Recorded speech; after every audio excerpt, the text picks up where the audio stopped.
Il-ħaddiema tal-Aġenzija Komunità Malta bbenefikaw minn ftehim kollettiv ġdid li saħħaħ il-kundizzjonijiet tax-xogħol tagħhom, jirrifletti l-valur tal-kontribut tagħhom u jġib miegħu drittijiet ġodda li qabel ma kinux jeżistu.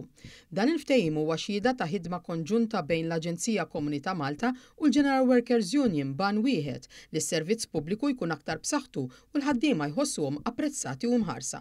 Dan il-ftehim kollettiv ġdid jinkludi wkoll struttura ta' salarji differenti li tirrifletti żieda fil-paga tal-impjegati f'diversi gradi. Dan sabiex il-ħaddiema jiġu rikonoxxuti skont il-ħiliet, ir-responsabiltajiet u l-kontribut tagħhom fis-servizz pubbliku.